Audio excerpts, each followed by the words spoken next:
이미 국민들한테 심판은 다 받았어요. 법대로 하면 되는 거예요. 국민들의 이 성남 민심을 갖고 무임승차하려고 그랬어요. 탄핵으로 안 가니까 대통령이 깔끔하게 하야하는 게 빠르다는 얘기지요. 하야를 안 하는데 지금 자꾸.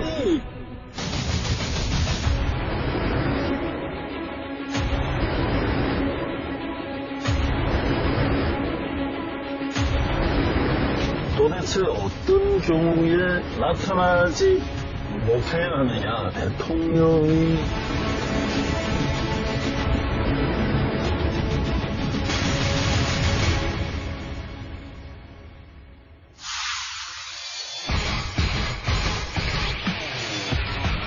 샌포크쇼 강적들, 사상 초유의 인파가 모였습니다.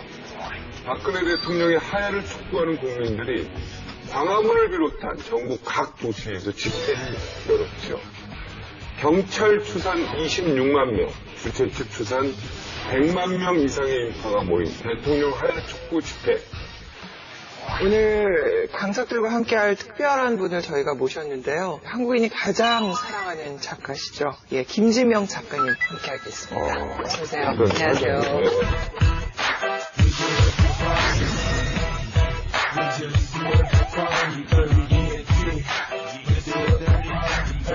구현 씨 몰랐습니까? 작가님 아셨잖아요. 저는 이럴 줄은 몰랐지. 저는 이제 예전부터 최태민을 쭉 추적을 해왔고, 그래서 이제 소설에 처음으로 이 최태민 박근혜 관계를 쓰기도 했고요. 우리가 이제 이번 이 최순실 국정농단을 보면은 이것이 어제 오늘 일이 아니고 이미 40년 전에 시작된 거예요. 그 최태민이라는 희대의 사기꾼이 굉장히 피나는 연습을 해가지고 죽은 유경수 여사의 빙의로 박근혜로서 아주 기적을 체험하게 한 거죠. 대단한 사기입니다. 성대모사를 연습한 거네요. 엄청난 연습을 해서 이 유경수가 최태민을 타고 나타난 걸로 이 박근혜가 믿도록 한 거죠.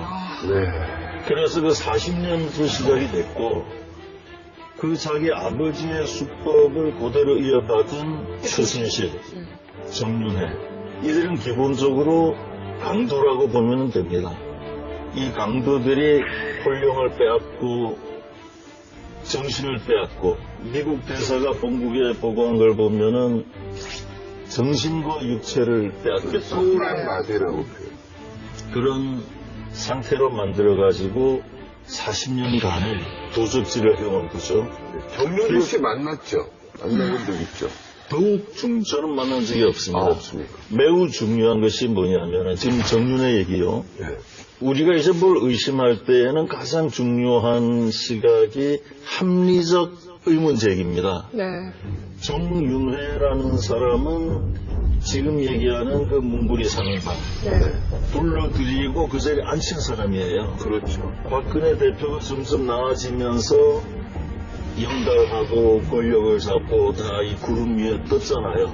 근데 정윤회는 사라지죠. 정작 그들의 두목인 정윤회는 왜 빠졌는가? 사라져야 했느냐. 약점을 숨겨야 된다라고 생각하는 거 아닙니까? 그러니까 정윤회는 박근혜의 약점이다. 이것이 이 논리적 규격이죠. 생각해 보면은. 그렇죠. 그럼 정윤회는 어떤 면에서 박근혜의 약점이냐? 뭘 알고 계신 게 있는 거예요? 논리적으로 분명히 맞잖아요. 그까지 논리는 이제 다 유추할 수 있는 건데 약점이라는 거지, 그 약점이 뭐냐 이거예요. 그게 구체적으로 뭐다라고 우리가 생각하기보단 더 중요한 것은 그들이 이제 어떤 방법으로 박근혜를 마음대로 조정하게 되었느냐. 그것은 이제 아까 얘기했듯이 최태민이 박근혜라는 20대 여성의 이제 이 정신을 혼령을 지배하듯이 지배를 했고, 또 하나는 그것만으로 이렇게까지 대통령이 휘둘릴 수 있느냐. 언제든지 대통령이 자각을 하고 깰 수가 있거든요. 네. 그렇기 때문에 또 하나의 방법은 대통령의 그 약점을 잡았을 것이다. 우리가 이렇게 생각을 해볼 수 있는 거죠. 충분히 그럴 수 있죠. 예. 그 점에서 그 정윤회가 결정적이다. 가장 올라서야 될 시점에 거꾸로 숨을 쓰면했다. 이렇게 유추하면은 대략 이제 저간의 사정을 우리가 혹시 제 전공 분야 그쪽으로 지금 싹 이렇게 소설을 돌리시는 거죠? 제 전공 분야 그쪽으로. 최소한의 품격을 지켜야 되기 때문에 더 얘기는 하지는 말지만 품격 얘기하는 거 보니까 그거네 뭐. 그러나 이 대통령의 약점을 잡은 사람들의 수법이라는 측면에서는 우리가 생각해 볼 만한 문제다 이런 뜻이죠. 성남 민심 100만이 모였는데 청와대도 곧바로 수석 비서관 회의를 열어서 대책을 논의했지 않습니까? 수석 비서관 회의에서는 어떤 이야기가 오갔을까요? 지금 수석 비서관 회의라는 것은 힘이 없는 사람들의 모임입니다. 어떤 방법도 없고 거기에서 그냥 피부에 오가는 정도 얘기를 했을 거예요. 지금 수석 비서관 회의에서는 아마 책임지고 그것을 개진하거나 또는 대통령에게 강력히 권고할 그런 정도는 이루어지지 않았을 거라고 봅니다. 네. 참고로 저도 이제 홍보수석 SBS 출신이잖아요. 김성우 수석이 네. 배성래 수석. 제가 둘 다 잘 아는데 사실 김성우 수석은 좀 약간 강성인 이미지 그런 게 있어요. 근데 배성래 새로 간 그 수석은 굉장히 유한 사람입니다. 지금 수석들이 어떤 대통령한테 직언을 할 수 있는 건 기대하기 좀 어렵다고 봐야 되지 않을까 싶어요. 네. 어떻게 하야 결정이 주초에 좀 나올 거라고 보십니까? 저는 나와야 된다고 보는데요. 아마 박근혜 대통령이 할지도 모르겠어요. 왜냐하면 지금 그걸 보셨을 거 아니에요. 그런데도 미련을 가지실까요? 의외로 결단 빨리 할 수도 있을 것 같아요.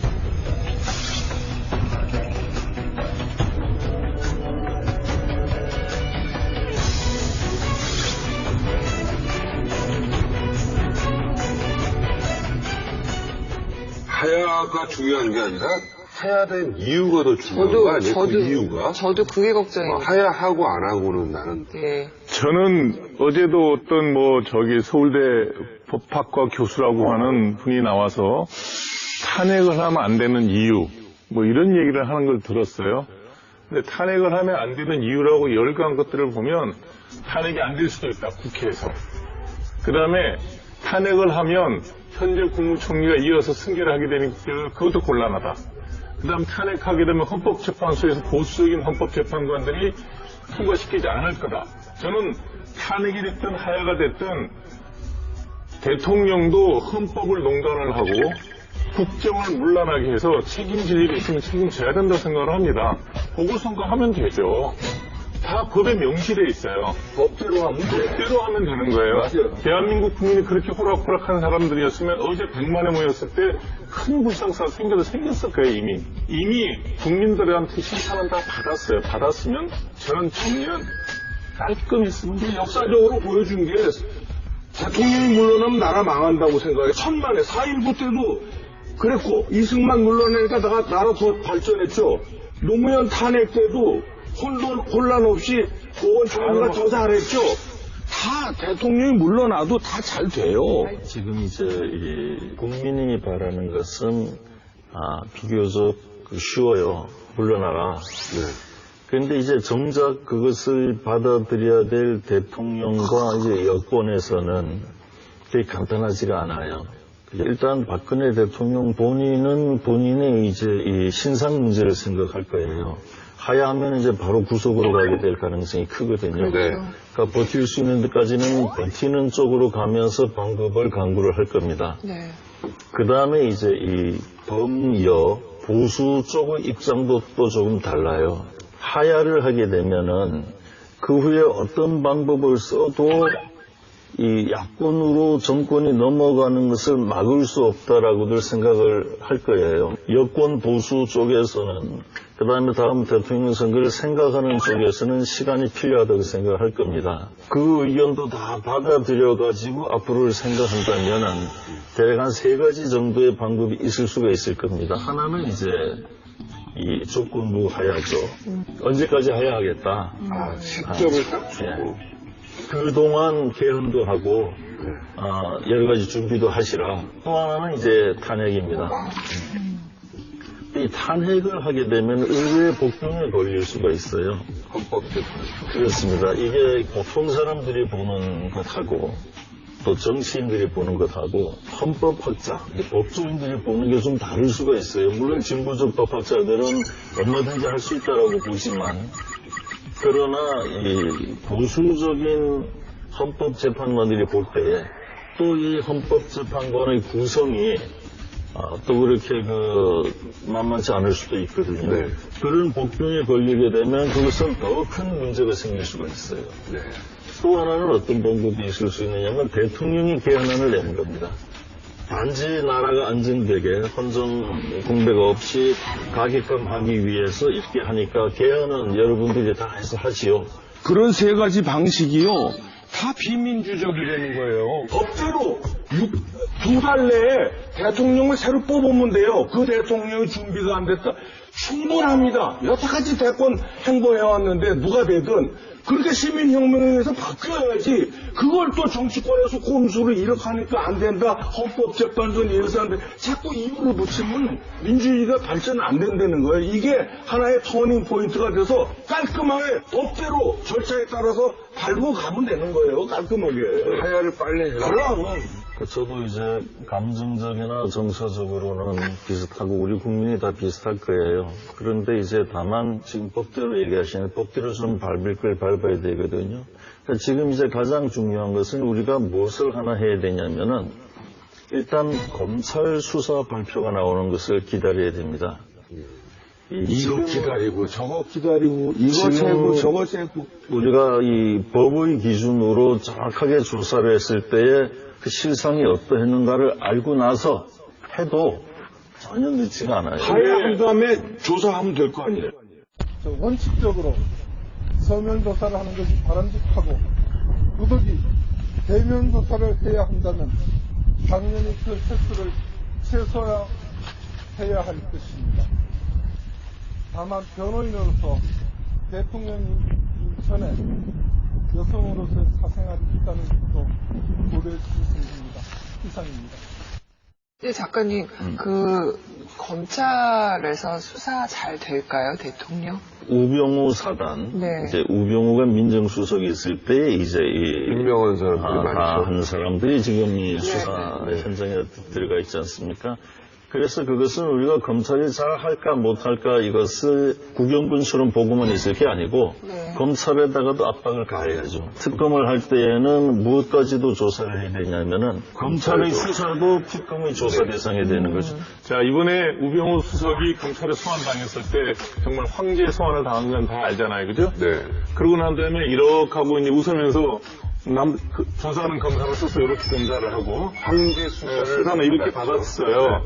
그게 언론에 보도가 됐습니다. 네. 그럼 합리적으로 개혁을 할 수 있는 검찰이라면 거기다가 창호지를 발라야 될까요? 아니면 완전히 열을 데치고 수사를 해야 될까요? 그렇죠. 저는 맞아요. 더 이상 현 검찰 수뇌부는 절대로 수사할 능력도 없고 의지도 없어요. 신뢰도 할 수 없고. 더 이상 신뢰 못하는. 저는 항상 검찰에서만 한다 그러면 제가 믿는 마지막 조직이었어요. 네. 근데 이번에 하는 거 보고 틀렸죠. 정말로 그랬다 그러면 정말 앞으로는 누구든지 기자 한 명이 대석현하라고 얘기를 해야지 거기 창호지를 발라요? 그러게 말이에요. 자, 강민구 검사. 또 나가고 제대로 할 수 있겠습니까? 아니, 근데 솔직히 왜 오늘 아니, 좀 어느 정도는 얘기를 하셔야죠. 강민구 지금 검사. 감독님 그 자리에 말씀을 앉아계시는데. 드릴게요. 지금 현재 그 우병우 사단 갖고 박근혜 대통령을 조사한다는 건 저는 어렵다고 봅니다. 그렇기 때문에 제가 처음부터 빨리 특검으로 가야 된다. 그리고 저는 야당도 지금 참 잘못하고 있다고 봐요. 왜냐? 지금 이걸 정치적으로 자꾸만 이용하려 한다는 거예요. 국민들의 이 성난 민심을 갖고 무임승차를 하려고. 맞습니다. 이것도 우리는 분명히 냉정하게 비판해야지. 우리가 지금 박근혜 정권에 대해서 실망했다고 해서 너무 감정적으로 가는 것도 안 좋아요. 아주 감정대로 가지 않아요. 감정대로 갔으면 어제 난리 제 났다니까요. 말을 들어보세요. 네. 제가 그런 차원에서 말씀드리는 게 아닙니다. 우리가 하는 얘기도 네. 감정이 아니라 합리적인 그게 아니라 얘기를 하는 거예요. 야당에서 지금 해야 될 거는 거리에 나가서 시위하는 게 아니에요. 우리나라 헌법기관 아닙니까? 국회의원들이? 그럼 법에 적혀 있는 대로 탄핵으로 가라 이거예요, 차라리. 왜 국민들의 어떤 민심에 숟가락 얹어갖고 뭔가 거기서 정치적인 이득을 취득하려고 그러냐. 이거에 대해서 저는 분명히 비판합니다. 비판하는데 탄핵으로 안 가니까 왜 대통령이 탄핵으로 안 깔끔하게 가냐고요. 하야하는 게 빠르다는 아니죠. 얘기죠. 대통령 하야는 대통령의 몫이고 야당의 몫은 탄핵이에요. 뭘 바라냐고 지금 야당에. 아니 왜 자꾸만 그렇게 말씀하세요? 뭘 바래? 난 바라야죠 우리도. 우리가 지금 현재 감정적으로 가서 박근혜 정권이 잘못했으니까 보수가 다 등을 돌린 상태입니다. 이런 상태에서 법적인 절차 없이 막 그냥 탄핵으로 가고 선거 막 하잖아요? 그러면은 우리는 또 다른 박근혜 대통령을 뽑을 수밖에 없는 거예요. 자, 특검, 난 지금까지 내가 기자 생활하면서 한 번도 제대로 되는 거 못 봤어요, 솔직히. 특검이 지금 뭐 해결책이 될 수 있겠습니까, 그럼? 지금으로서는 그래도 유일한 대안이라고 봅니다. 현재 그 검찰은 이미 신뢰를 잃었기 때문에 어떤 검찰이 결론을 내린다 하더라도 국민들은 또 의심할 거예요. 차라리 빨리 지금 특검으로 가야지. 이거 특검 갖고도 계속 끌고. 지금 저는 야당이 자꾸만 이걸 정치적으로 이용한다는 거에 대해서는 분명히 야당도 나중에 분명히 책임져야 됩니다. 일단 우리가 이제 다시 그 검찰 수사 얘기로 돌아가가지고요. 네. 이 민주주의는 반드시 거쳐야 되는 형식이 있어요. 국가기관에 의해서, 사법기관에 의해서 지금 확인되는 과정이 굉장히 중요합니다. 네. 그래서 검찰 수사 발표가 문제가 있다면은 그때에도 얼마든지 다 일어서고 다 엎을 수 있는 거거든요. 지금은 일단 너무 많은 것이 많은 언론기관에 의해서 조금씩 흘러나왔기 때문에 국민들이 그 전모를 파악하는 데에도 이 검찰이라는 기관의 발표가 필요해요. 그러니까 이 검찰을 우리가 움직이지 않는 절벽 같은 존재다 이렇게 볼 게 아니고 우리 국민이 어떻게 나가느냐, 네. 어떻게 압박을 가하느냐에 따라서 하늘 땅으로 바뀔 수가 있는 살아있는 이 자리가 생물이다. 중요한 거예요. 이 자리에서 그래서 특검에서 할 가장 중요한 일은 네.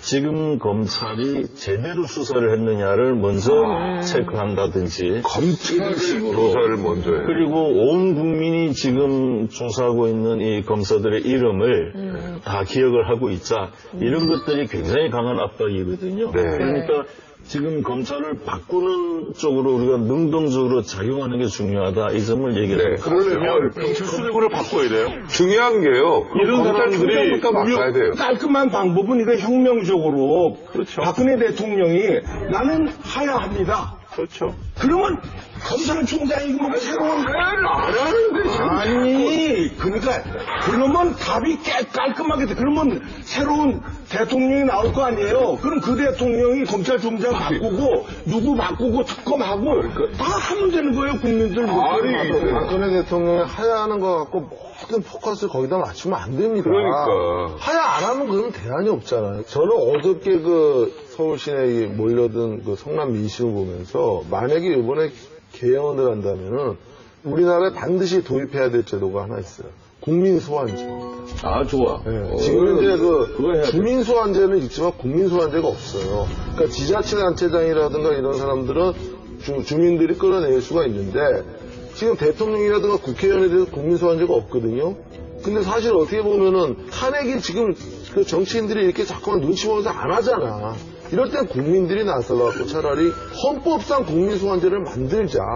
그러면 이런 게 문제가 없다라는 이번에 이게 보여준 좋은 거예요? 해결책이라고 저는 생각합니다. 오늘 뭐 필살기 준비하셨다면서요. 우병우와 최순실과의 관계들. 진실을 오늘 폭로하겠다고. 예, 최순실이 우병우를 그 민정비서관에다 꼬았다. 네. 이렇게 얘기를 했는데 그거에 대해서 제가 근거를 찾았어요. 그게 뭐냐면은 지금 당사자는 부인을 합니다. 그렇지만 제가 취재한 바에 의하면 정확한 정보인데 박근혜 대통령하고 최순실하고 물론 정도까지 다 그 다니던 병원이 있었어요. 순천향병원. 산부인과. 순천향병원에 이모 산부인과 과장이 있는데 여기에 다 다닌 거예요. 근데 거기에 다닌 사람이 또 한 사람이 있어요. 누구냐? 우병우의 장모 김장자 여사입니다. 김장자 여사가 갔는데 이 김장자 여사의 네 딸이 우병우 부인을 포함해서 다 거기서 일어났어요. 그렇다는 건 뭐냐? 이 모 과장을 통해서 최순실이하고 이 우병우의 장모가 연결됐을 가능성이 크다.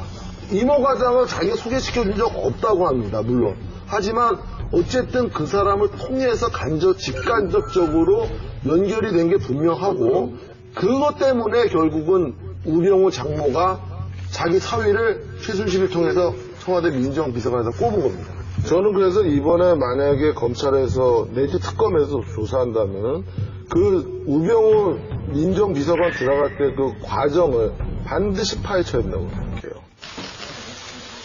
검찰은 차은택 씨를 조사하는 과정에서 우병우 수석의 장모인 김장자 씨와 최순실 씨가 골프회동을 했다는 진술을 확보했습니다. 골프회동 장소는 우 전 수석의 처가가 운영하는 경기도 화성시 기흥시 씨였습니다.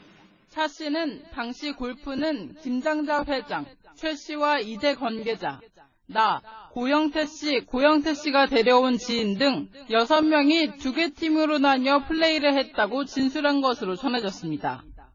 특히 골프를 한 시점에 대해 차 씨는 우 전 수석이 청와대로 들어가기 전이라고 말하며 당시 김장자 씨와 최순실 씨는 서로 김 회장님, 최 회장님이라고 불렀다고 말했습니다.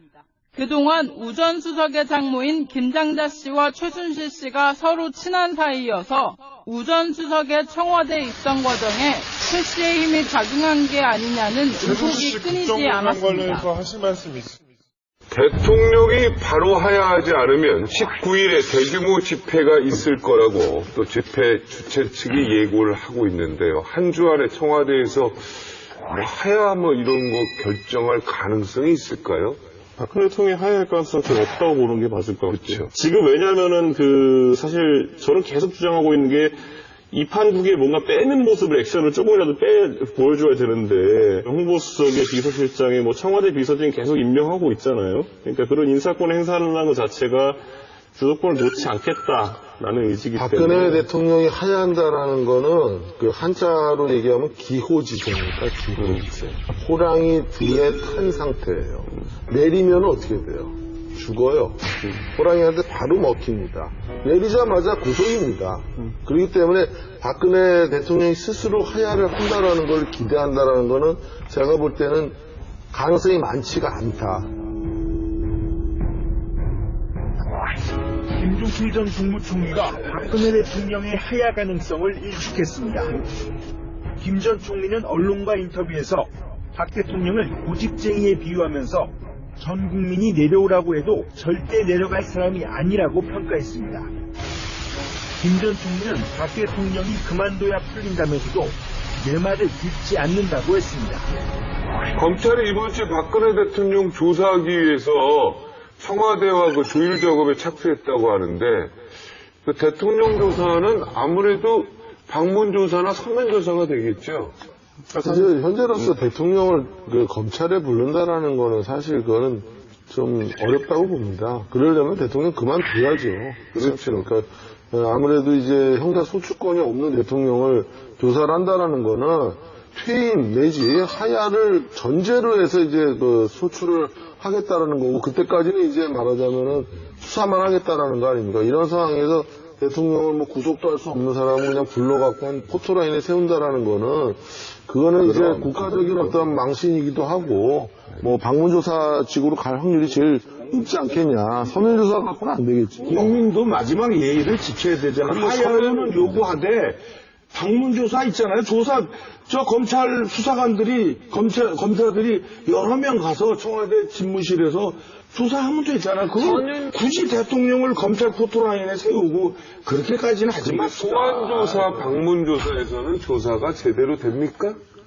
저는 그거는 큰 차이는 없습니까? 없다고 봐요. 검찰청에서 창호지 붙여놓고 하는 거나 뭐 별 차이 없지 않을까요?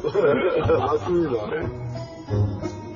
청와대 플랜 오브 액션, 그러니까 뭘 어떻게 하려는 것이냐를 한번 살펴보면요. 사실 지금 굉장히 각본대로 움직이고 있는 겁니다. 첫째로 보면 탄핵이냐 하야냐 이 부분이 있어가지고 야당이 탄핵할 리가 없다는 확신하에 움직이고 있기 때문에 이런 움직임을 하고 있는 거고요. 수사에 대해서도 지금 보여지는 경향성이 청와대 참모들이라고 하는 사람들, 문고리 3인방부터 해서 안정금 수석이라든지 이런 지근거리에 있던 사람들이 아주 일관적으로 어떤 저항 과정 속에서 이렇게 배신하는 것도 아니고 그냥 수사하면서 나오는 말들만 보면은 그냥 바로 뒤집어서 이야기를 하잖아요. 그리고 대통령이 시켰다라는 걸 일관적으로 이야기하고 있어요. 근데 이 대통령이 시켰다라는 건 우선 대통령에게 조사받아야 될 근거를 주는 것이기도 하지만은 대신 대통령이 조사 안 받으면 그럼 이 사건의 진실들은 파헤치기 굉장히 어렵게 됩니다. 다 대통령이 지시한 건으로 해버리면은. 나는 제각되는 거 아닙니까? 청와대의 그 플랜 오브 액션이라는 건 결국 뭐든지 물어보면 대통령이 시켰다고 한다. 대신 대통령 조사받을 때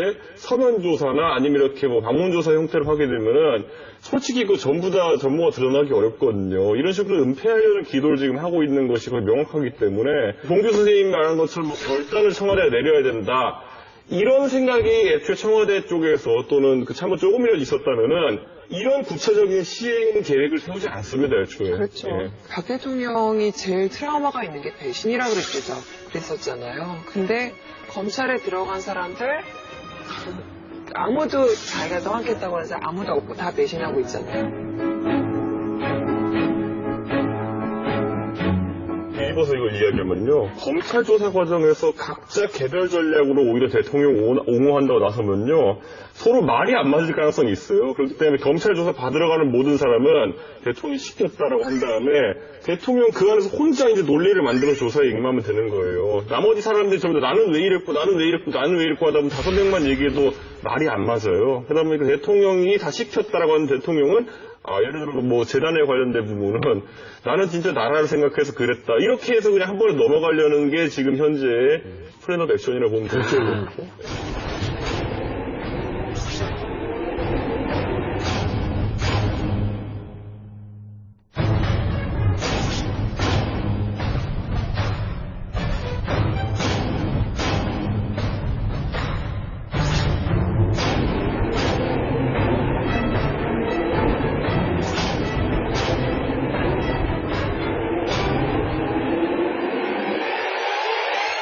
어쨌거나 이 사태의 촉발은 지금 TV조선하고 JTBC의 특종에서 시작된 거잖아요. 지금의 사태에서 언론의 역할이 지금 어떻게 평가를 하시겠어요? 지금 언론은 오랜만에 영원한 비밀로 묻혀버릴 뻔한 발족을 해가지고 온 국민을 끌고 가고 있다는 점에서 아주 바람직합니다. 네. 그러나 그 선구자로서의 역할로 일단은 만족하고 그 다음에 그것이 귀결되는 것은 일단 국가기관을 봐야 돼요. 네. 왜냐하면은 국가기관 자체가 전부 못 믿겠다 이렇게 온 사회가 돌아가면은 온 국민이 패닉에 빠져요. 도대체 뭘 믿습니까? 이번에 우리가 그동안 시위에 대해서 아주 이 구태의연한 처분만 내리던 법원도 또 그 로보캅처럼 탱크처럼 밀어붙이기만 하던 경찰도 다 이 상황에 대해서 공감을 하고 이해를 하고 국민과 같이 하고 있잖아요. 네네. 검찰도 마찬가지예요. 검찰 수사가 그동안 언론이 합리적으로 제기했던 모든 문제들, 또 의혹들, 그것하고 완전히 딴판으로 간다 하면은 대통령을 탄핵이고 하야 이전에 그 검찰을 다 뒤집어야죠. 작가님, 그때까지는 우리가 벌써 지금 이미 뒤집어야 되는 게 우병우 수석 이거 보셨어요? 사진? 이거 보면서 이게 가능성이 있다고 봤어요? 이게 얼마나 중요한 얘기입니까, 이게 지금? 그것은요, 그 사진 하나가 검찰 수사를 전부 말하는 거다 하고 인정하고 매도하기에는 조금 지나칠 수도 있어요. 아니, 작가님, 근데, 요거 한마디 예, 국민. 아니, 우병우 수석의 이거가 중요한 게 아니라, 나는 나머지 두 명 수사관의 이게 더 중요하다. 그렇죠. 우리 김진명 선생이 냉철한 거 좋은데, 저도 검찰 수사 받아봤잖아요, 검찰청에. 중간에 쉬는 시간 줘요. 근데 쉬는 시간에 미안한 얘기지만 휴게실이 따로 있습니다.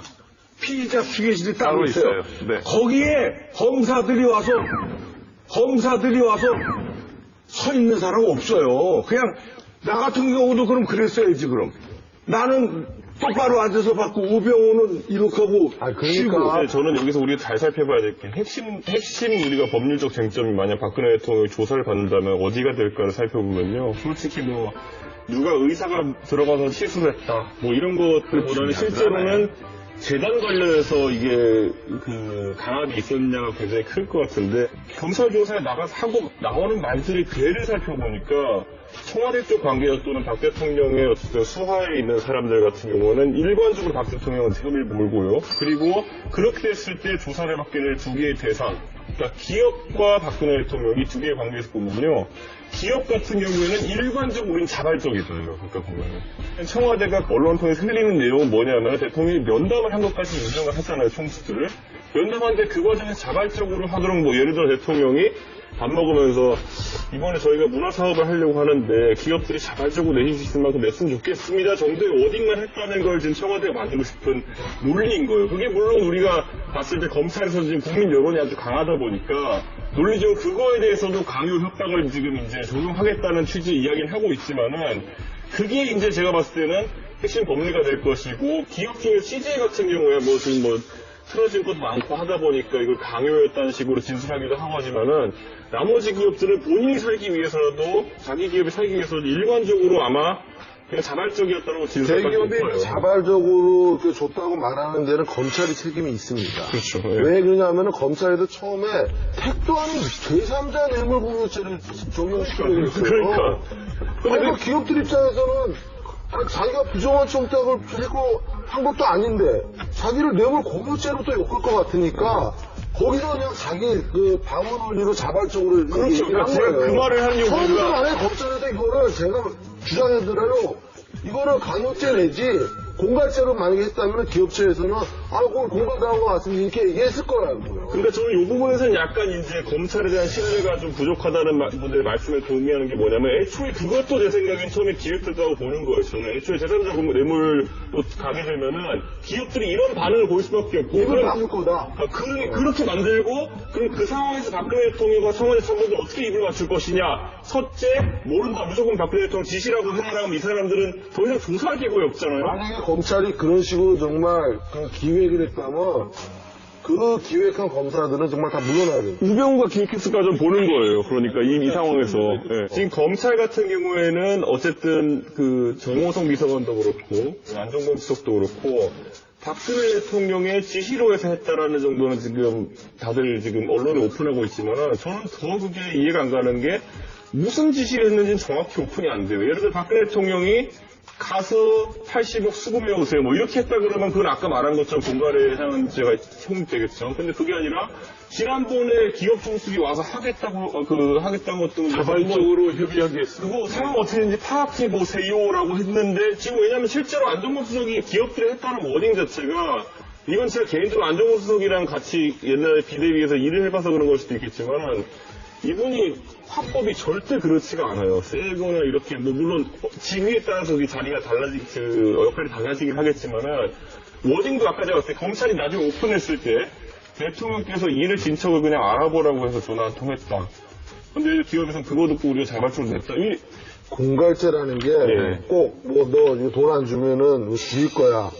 뭐 세무조사 할 거야 이런 말을 해야지 됩니까? 그러니까 지금 저 정도 어디에도 공갈죄가 되냐고요. 저는 가능하다고 봐요. 왜냐하면 전체적인 분위기가 청와대 무소불위 권력을 갖고 있는 기업체를 쥐락펴락할 수 있는 청와대가 돈 안 내놔라, 뭐 도와줘라, 뭐 이건 문화 창조에 도움이 되니까 도네이션 했으면 좋겠다. 그거 자체가 이게 공갈 아닙니까? 간단히 말하면 삥 뜯길 거예요. 삥 뜯긴 거.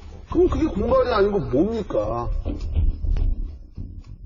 세월호 7시간. 7시간 행적에 대한 의혹은 계속 커져가고 있습니다. 시술을 받는 도중에 제때 일어나질 못해서 공백이 있었다. 소극적인 형태로 보고를 받았다. 정말 정보를 모르기 때문에 아무 얘기가 안 나오는 부분도 있어요. 도대체 어떤 경우에 나타나지 못해야 하느냐. 대통령이 끔찍한 상황이다.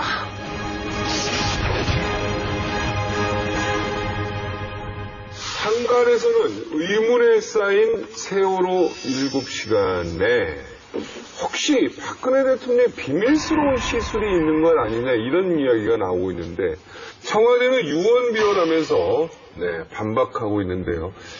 박 대통령 7시간 성형시술 의혹 이 부분에 대해서 좀 이따 이야기를 좀 나눠보겠습니다.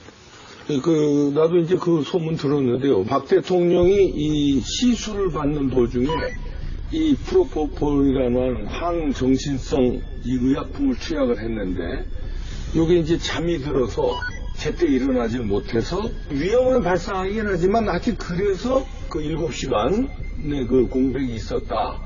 이거 지금 인터넷에 확 또 돌아다니고 있어요. 뭐 심지어 얼굴 비교, 그 전과 그 후 얼굴 비교 좀 이상하다. 이것까지 지금 인터넷에 돌고 있습니다. 프로포폴 7시간은 가능성은 거의 제로입니다. 그렇죠. 시간이 그렇게까지 길지 못해요. 않아요. 그래요? 맥시멈 4시간인 걸로 알고 있어요. 2시간 이 정도면 다 깨죠.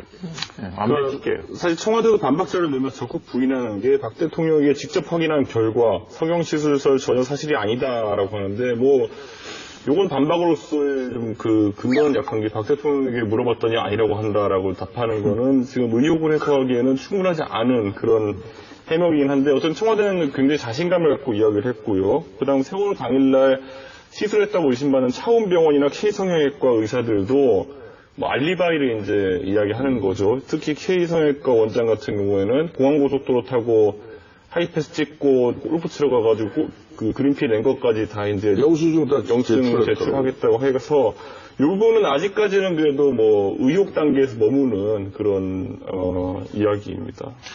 저는요, 이 아니다라고 얘기하는 답변이요, 굉장히 오만한 것 같아요.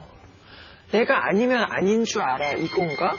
아니면 그건 아니고 이게 맞아라고 이것까지 해야 아닌 거가 되죠. 할 수 없으니 아니라는 것까지밖에 얘기 못하는 거죠. 계속 아니다. 뒷얘기를 할 수가 없는 거예요. 우리가 이제 세월호 7시간 하는 게 우리 귀에 익었기 때문에 7시간이라고 지금 돼 있는 거지만은 그 세월호 침몰이 일어나기 시작한 시간이 한 10시쯤 됐잖아요, 아침에.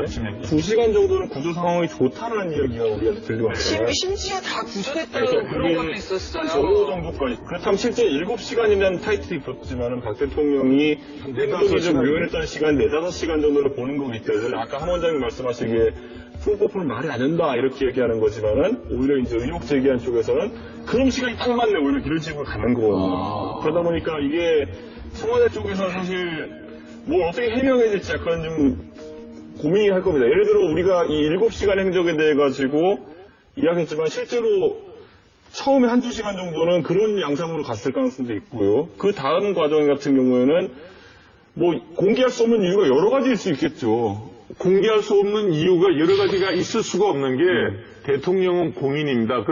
이게 새벽 1시부터 아침 8시까지 7시간이면 잤다 그러면 돼요. 자는 시간이고 사실.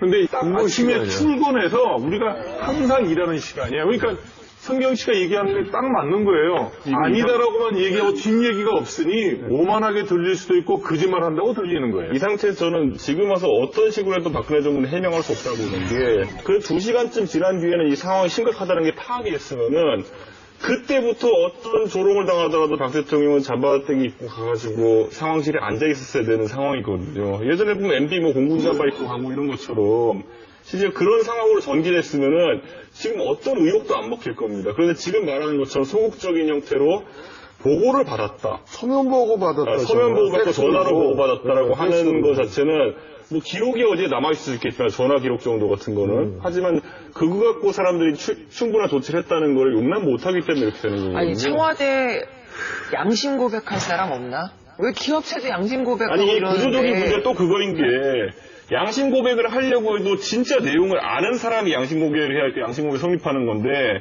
청와대 시스템이라는 게 관저와 지금 비서실이 완전히 분리되어가지고 대통령이 관저만 있고 거기에서 행적은 솔직히 말하면은 정무성 부속실장이나 아니면 최순실이가 양심 고백할 수 있지. 아니, 또 의전비서관도 알고 있어요. 대통령은 알고 있어요. 그 사람들이 다 해봤자 그 문고리 3인방 또는 그 이너서클이기 때문에 지금 사실 정말 정보를 모르기 때문에 아무 얘기가 안 나오는 문고리 경우도 있어요. 3인방이 그걸 또 딱 쥐고 있으니까 박 대통령은 그냥 서면 보고 받아도 되는 걸로 착각을 했을 수도 있는 그런 내가 개연성도 있고 그러다 보니까 이번에 검찰 조사 받으면서 검찰 조사관이 그냥 진짜 사적 기준으로 근데 진짜 뭐 조사하자는 의미가 아니라 세월호 7시간 그 의혹 받는 시간 중에 무슨 일이 있었습니까 그랬더니만은 정무성 비서관이 거기에 다른 거에 대해서는 혐의를 다 인정하고 대통령 지시했다 이렇게 얘기하잖아요. 근데 그 부분에 대해 가지고 본인도 아 진짜 그냥 보고받으셨다 이런 식으로 이제 얼버무리 넘어간 것처럼 그 말도 못 믿어.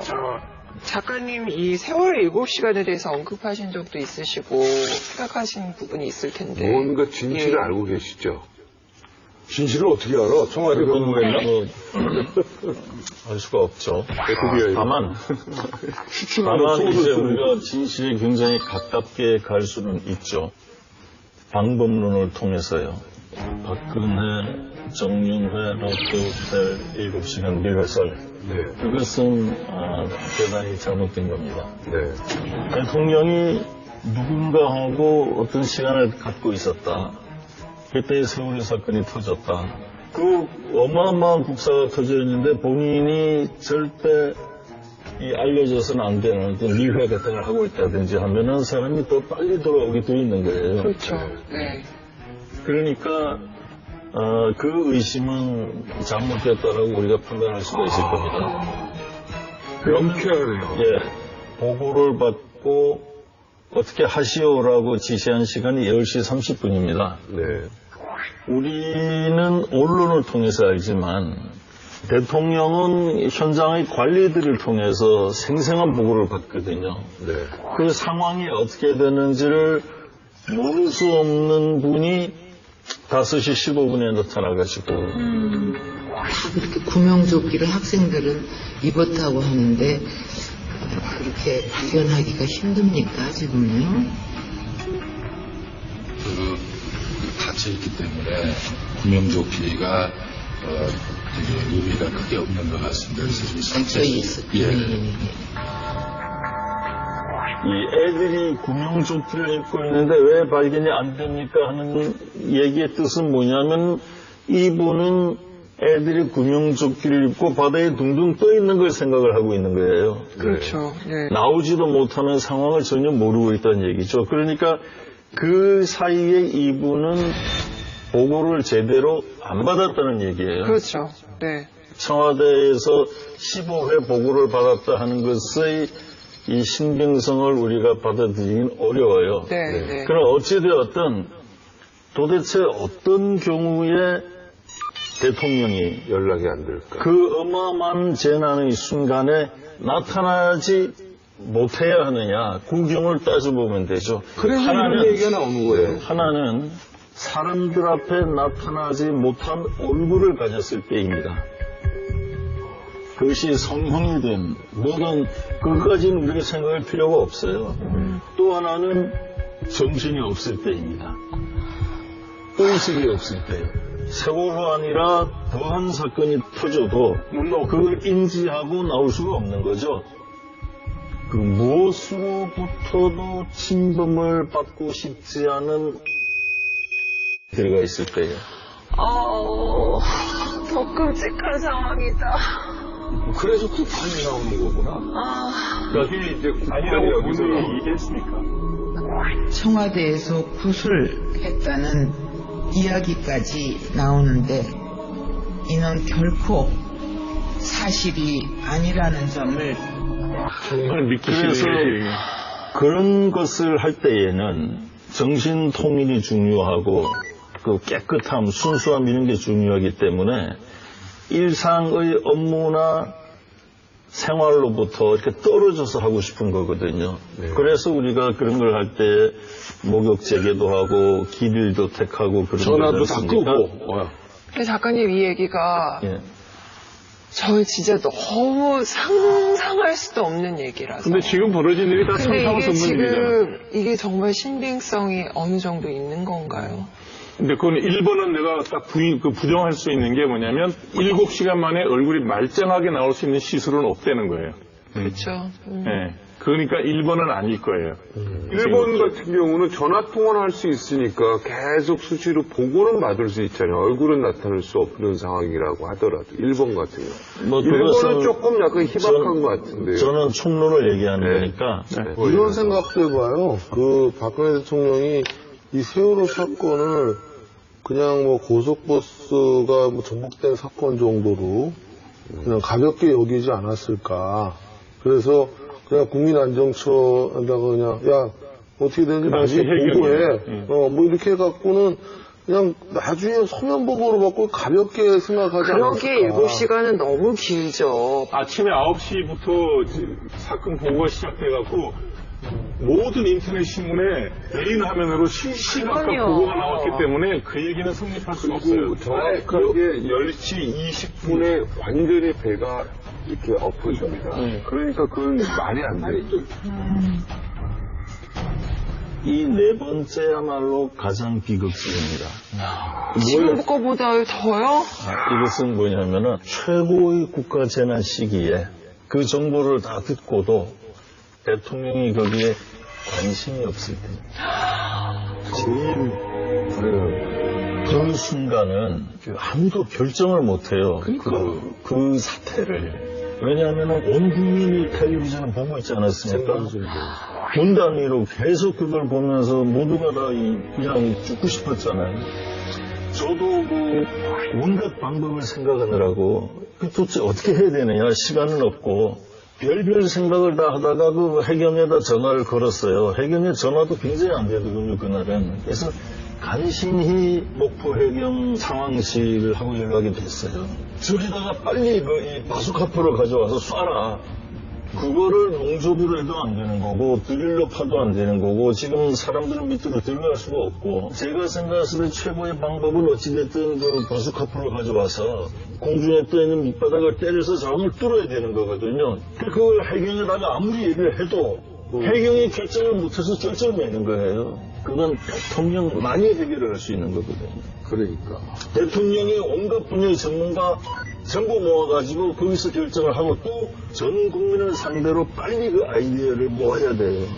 국민들 중에는 수없이 많은 전문가들이 있기 마련이에요. 또 전문가가 아니라도 아이디어를 줄 수 있거든요. 그러면은 청와대와 재난본부에서 그 온라인을 열어놓고 수없이 많은 전화를 받으면서 입체적으로 해야 되는데 그 엄중한 위난의 순간에 대통령이 그 중요도를 모르고 이 대통령이라는 자리는요 할 일이 없다고 생각하면 정말 할 일이 없습니다. 수없이 많은 참모들이 하니까요. 그러나 대통령은 그 누구도 못하는 일을 창의적으로 개발해서 해야 되는 거예요. 근데 저는 이제 그 당시에 그 데일리 방송을 하고 있었으니까 그래도부터 한 4, 5일 동안 구조 전문가분들도 다 나와서 이제 방송하셨는데 사실 오히려 전문가적 의견을 들으면은 의견 통일이 안 됩니다. 어떤 분은 구조 가능성이 있다 얘기했고 어떤 분은 없다 그랬고 어떤 분은 진짜 바주카포를 쏘자는 분도 있었고 어떤 분은 헬기를 여러 개 엮어가지고 위로 끌어올리자도 있었어요. 어쨌든 뭐라도 하자는 취지로 얘기했던 건데 대통령이 그 와중에서 결단을 내리기에는 굉장히 해법 자체가 전문가라는 사람들 다양하게 나왔기 때문에 그때 지도자가 해야 될 역할이 뭐냐면 내가 책임진다. 아무것도 안 하는 것보다는 이거라도 해서 잘못되면 내가 책임지겠다라는 자세를 가지고 보통 임하는 게 지도자잖아요. 근데 그 상황이 터지자마자 바로 어쨌든 청와대와 관계기관에서는 전문가들에게 자문이 들어갔는데 우리가 솔직히 세월호 참사라는 걸 겪어보지 않았기 때문에 전화 한 통으로 뭐 국가 대사를 당신이 좀 자문해라 그러면은 두려워서라도 보통 안 하고 싶은 본성이 약간 있거든요. 문제는 뭐냐면 내가 만약에 장관이었다고 치면 장관이면 차관이나 국장이나 과장은 내가 임명을 하면 내가 책임질 수가 있어요. 장관인데. 근데 우리나라는 박근혜 정부가 전속을 한다면은 중앙부처 국과장까지 전부 청와대에서 했어요. 고로 어떤 일이 생기면 그 책임은 청와대에서 오롯이 져야 돼요. 미국의 예를 들어 빈라덴 잡아들일 때 한번 보세요. 오바마 어디 앉아 있었어요? 밑에 바닥에 앉아 있고요. 작전 지휘관이 앉아 딱 이게 메인 테이블에 앉아 지휘를 해요. 오바마는 옆에 쭈그려 앉아 이러고 보고 있어요. 무슨 얘기냐면 너 책임이다 이거야.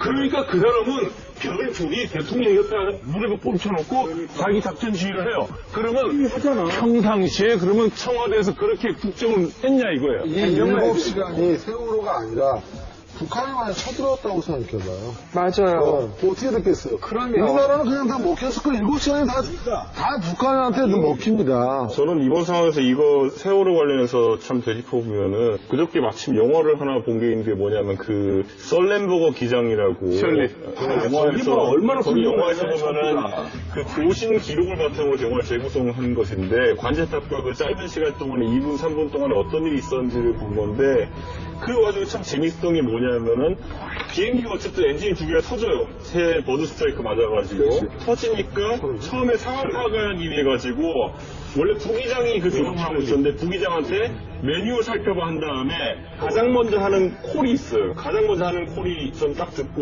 이 한마디가 중요한 걸 했던 게 It is my plane from 나오니. 그렇지. 이건 이제 내 비행기다. 내 비행기다. 내가 책임 원래 일반적인 민항기의 문제할 때 부기장이 처음에 이륙하고 하다가도 그런 비상 상황이 발생하면은 경력은 좀 적으니까 부기장이 그때 바로 It is my plane 선언하니까 It is your plane이라고 그냥 내주더라고요 거기서. 그러니까 그렇게 업무 분담이 명확하게 돼 있으면은 지금 이런 일이 생기지 않는 거예요. 근데 그 당시 청와대는 뭐냐면은 It is my plane 선언 아무도 안 하고 그냥 비행기 계속 가다가 떨어진 거예요 그냥 보면은. 그 와중에 그 기장은 굉장히 고독한 선택을 했었던 게 뭐냐면은 관제탑이랑 계속 교신하는데 뭐냐면요. 관제탑은 물에 내리면 절대 안 된다. 역사상 물에 내리는 건 한 번 성공한 적이 없다라는 이유 때문에 세터브루 공항이나 뉴아크로 해양해라라고 했어요. 나중에 교통조사국에서 조사해보니까 해양했으면 무조건 갖다 박는 거였어요. 근데 기장이 그때 마이플레이 선언하고 뭘 했기 때문에 반전의 기회가 만들어졌던 거지.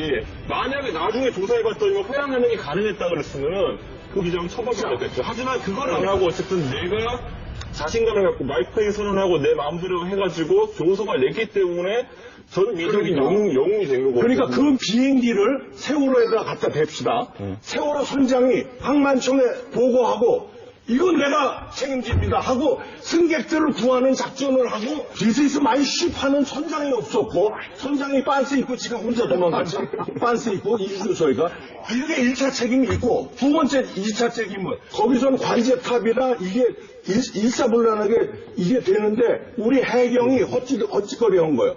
This is my ship 하는 선장이 일사가 없었던 거예요. 그러니까 근데 이제 세월호 사건 때 대통령이 꼭 있었더라면 하는 아쉬움이 남는 순간이 언젠가냐면 선장 선원들이 먼저 구조돼서 나오잖아요. 그때 대통령이 그걸 보고 있었으면은 그렇죠.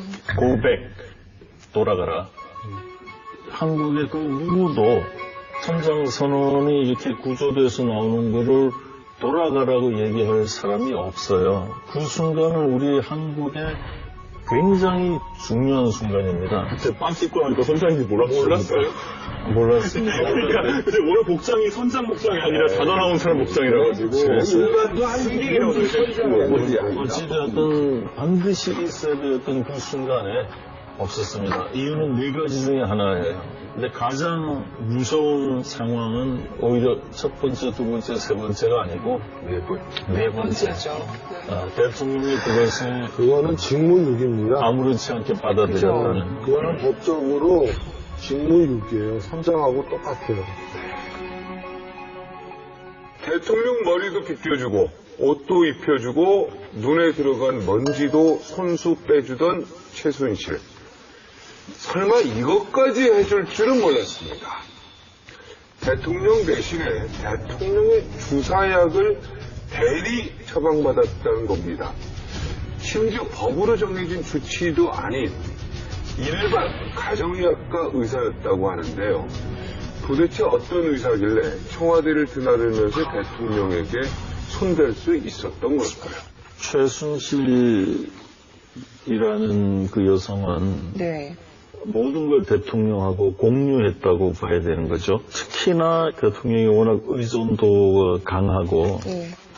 그 그럼 최순실이 평상시에 어떻게 살았냐 하는 걸 보면은 대통령도 이제 어떻게 살았냐 하는 걸 알 수가 있겠죠. 네.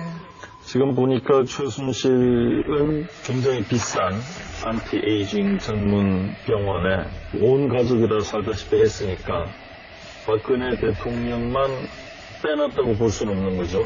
늘 같이 했다고 보는 거죠.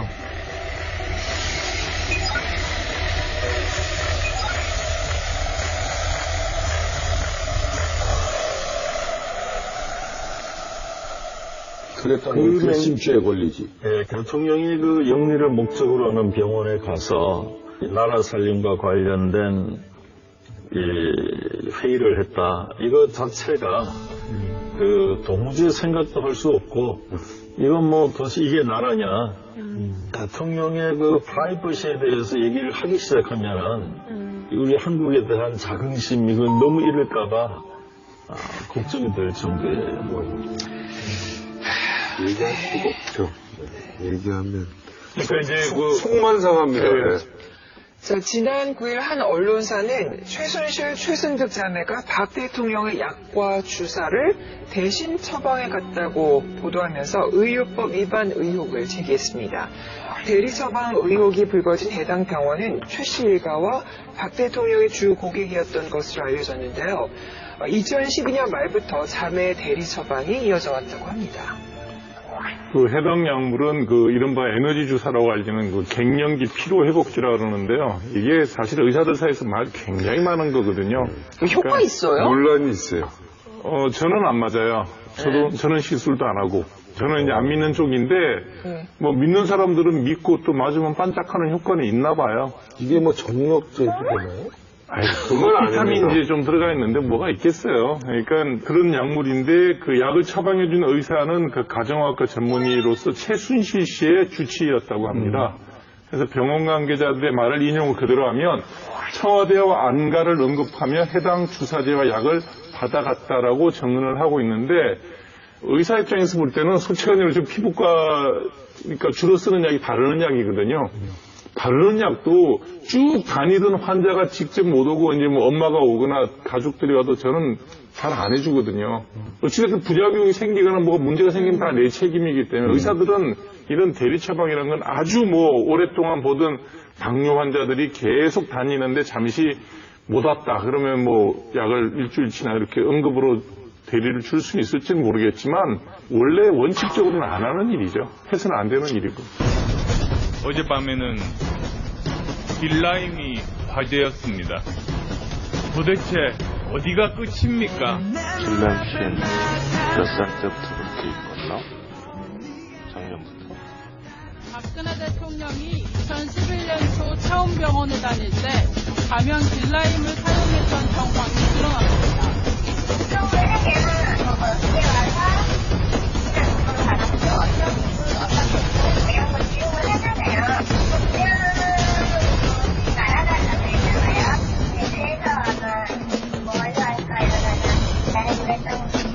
공군 출신 조인성, 해병대 출신 현빈, 육군 출신 비중에서 누가 제일 좋은지 한 질문입니다. 그 세 사람 다 좋아하면 안 돼요. 다 좋지만 해병대에 가 있는 현진 씨라고 하겠습니다. 네. 이에 대해 차움병원은 박 대통령이 2011년 1월부터 7월까지 가명으로 이용한 것은 맞지만 그 이후에는 길라임이라는 가명을 사용하지 않았다고 밝히며 당선 이후에는 박 대통령이 차움을 방문한 적이 없다고 말했습니다. 문제는 뭐냐면 여기서 약을 가져갔는데 이 약이 먹는 약도 아니고 바르는 약도 아니고 주사제. 네, 이게 그러네. 일반인이 아무나 그 정맥을 잡아서 주사를 놓기도 쉽지 않을 뿐더러 이건 명백하게 불법 행위거든요. 그렇죠. 네, 그다음에 처방전도 없이 줬다. 이건 더더욱 문제가 되는 건데 실제로 이게 그러면 심각한 치료약이냐? 그냥 비타민이에요. 별게 아니라는 거죠. 그런데 다만 이게 수액이다 보니 갑자기 많은 양을 한 번에 확 밀어넣는다거나 그러다 보면 신장에 부담이 오고 혈압이 높은 사람 이런 사람들의 경우에는 부작용을 일으킬 수도 있죠. 어쨌든 처방전이 필요한 약인 건 맞잖아요. 당연히 처방이 필요하죠. 그리고 자기가 일반인이 주사약 받아서 집에서 이거 혼자 주사 넣는 게 이게 쉽지 않잖아요. 저는 이 부분 약간 그래서 궁금한 게 사실 많은 권력을 소유한 대통령이 내가 오늘 피곤해가지고 비타민 주사 맞겠다 그러면은 의사 들어오라 그러면 되는 거 아니에요? 그렇죠. 되죠. 주치의가 있고 또. 아니 뭐 그게 왜 주치의가 있는 게 의사 뭐로 처방전을 발급하면 되는 것인데 뭐 이 사람이 갖고 있는 약물이 특수 약물인 것도 아니고 이거에 대해서 저는 약간 의혹 자체가 왜 여기서 이제 심각하게 의혹을 제기해야 되는 게 뭐냐면 대통령의 건강 자체도 국가 기밀이 될 수도 있고 그렇죠. 네, 그다음에 대통령의 건강이라는 거는 정말 단 한순간이라도 기능이 정지가 되면 우리 뇌가 기능이 정지가 되는 거랑 똑같잖아요. 그럼 이런 사람의 건강을 그 최순실이라는 여자가 의학적 지식이 얼마나 있을 것이며 혹시라도 아기를 품고 대통령이 정신을 혼미하게 한 다음에 결제 사인이라도 받는다고 생각해봐요. 아까 주사를 누가 놔줬냐는 중요한 게 아니에요. 왜냐하면은 주사는 분명히 청와대 주치가 놓을 수도 있어요.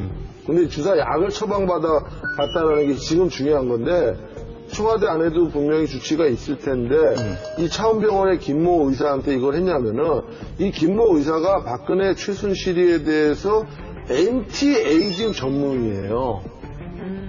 노화 방지. 계속해서 이런 거 하다 보니까 뭐 이런 약도 같이 얻은 거 아닌가 생각이 듭니다. 논란이 계속되자 그 해당 병원은 대리 처방 의혹을 강력하게 부인했습니다. 병원 측에서는 최 씨에게 종합 비타민 주사제를 반복 처방한 것으로 확인되었는데 최 씨 본인이 방문하거나 아니면은 최 씨가 전화로 요청한 후 비서가 의약품을 수령해 갔다. 이런 대리 처방이 아니다. 이렇게 지금 강력하게 주장을 하는데 지금 현행법상 그 대리 처방은 원칙적으로는 법에는 어긋나요. 근데 문제는 뭐냐면은 지금 대법원 판례에 의해서 이 원격 그 진료가 가능합니다. 화상. 예, 화상이나 전화도 가능해요. 그러니까 꼭 대면 진료만이 되는 건 아니다. 이거에 대해서 사실 학설이 대립됐어요. 그래서 헌법재판소에서는 대면 진료를 해야 된다라는 주장인데 대법원에서 2013년도 선고된 판례 중에서 꼭 거기서 그 대면까지 꼭 해야 되는 건 아니고 전화로도 할 수 있고 그것도 큰 문제는 없다. 이런 게 현재 대법원 판례이기 때문에 아마 지금 이 병원 측에서 그 판례를 알고 있는 것 같아요. 그래서 전화상으로 했기 때문에 우리는 문제가 없다. 근데 이제 문제는 뭐냐면은 설사 그렇다 하더라도 그러면 처방전을 작성을 해야 되거든요. 이 처방전에 과연 환자가 누구인지 그게 딱 나와야 돼요. 만약에 환자가 최순실이었다면은 뭐 병원 측 얘기가 일리가 있지만 만약에 환자가 박근혜 대통령이었다면은 그건 안 되는 거죠. 왜냐하면 박근혜 대통령하고 전화 통화를 한 적이 없었을 테니까.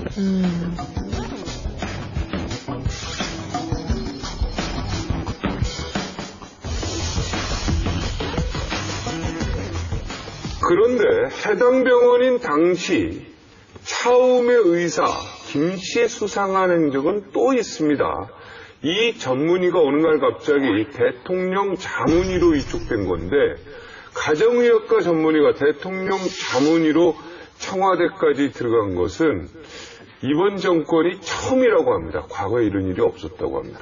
조선시대로 따지면 어이라고 할 수 있는데요. 검증 과정도 거치지 않고 청와대에 입성한 겁니다.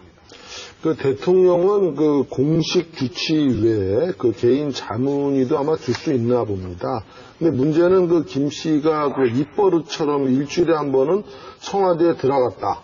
근데 통상적으로 자문의는 대통령이 아주 위급한 상태에서 이게 뭐 어쩌다가 한번 들어가는 건데 이렇게 계속 정기적으로 들어갔다라는 거는 거의 주치 수준에 가까운 거 아닌가. 근데 아마 저는 청와대 주치 중에서 이 엔티에이징 전문 주치가 없었기 때문에 이분이 들어간 것 같아요. 청와대 의무실 시스템을 간단히 정리를 해드리면 대통령은 주치의가 있습니다. 주치의. 그러니까 정말 대통령의 건강을 총괄적으로 책임을 지는 사람이 있고 그다음에 각 과별로 자문의가 있어요. 근데 미용 전문도 있나요? 뭐 둘 수 있어요. 누구나 다 둘 수 있고 평상시에 개인적으로 잘 알든 예를 들면 뭐 제가 잘 아는 분이 대통령이 됐다 그러면 저를 피부과 자문의 정도로 자문의 주치의하고 주치의랑 별개 과별로 자문의를 둬요. 근데 자, 각 과별로 자문의가 다 있을 수가 있는데 굳이 가정의학과가 필요하냐 이거예요. 가정의학과라는 건 여러 개를 두루두루 보는 거가 한 가족의 전체 건강을 돌보는 건데 대통령을 한 명을 위한 가정의를 두지는 않았을 거고 아마 들어갔다면 이분은 가정의 전문의보다는 안티에이징 자문의로 일을 했을 가능성은 있죠. 이게 심지어요, 야밤에 독대 치료를 했다는 지금 말도 나오고 있거든요. 진료 기록도 없대요. 대통령을 진료하는 거는 기록이 남아야 되거든요. 그게 이제 중요한 거니까 진료 기록도 없고 진료 내용은 또 모른다 이렇게 나오고 있는데 아마 이제 이 양반이 안티에이징 전문가니까 피부 미용에 좀 신경을 쓰지 않았나 이런 추측이 나올 수 있습니다. 최순실과 함께. 사움에 있다가 나온 이 가정학과 김 씨의 얘기는 지난번 경선 때 차움에 있을 때 본인이 만성 피로가 있는 환자가 있다고 해서 가봤더니 박근혜 후보였다. 그때 만나서 그 인연으로 당선된 다음에 대통령 개인 자문의로 들어갔다. 그분은 약을 안 드신다. 그래서 약 없이 치료하는 저 같은 의사를 찾는 것이다. 라고 그러면서 우리가 지금 얘기하고 있는 의혹들에 대해서는 전부 다 부인하고 있습니다.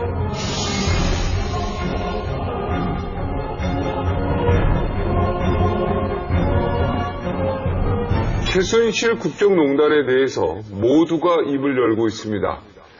대통령이 시키는 대로 했을 뿐이라면서 면죄부를 바라고 있는 이들. 우리도 피해자라고 주장하는 기업들. 지금 청와대를 둘러싼 진실게임은 정직한 폭로일까요? 아니면 수사 방향을 흐리기 위한 비선들의 작전일까요? 국정농단 진실게임 제2막.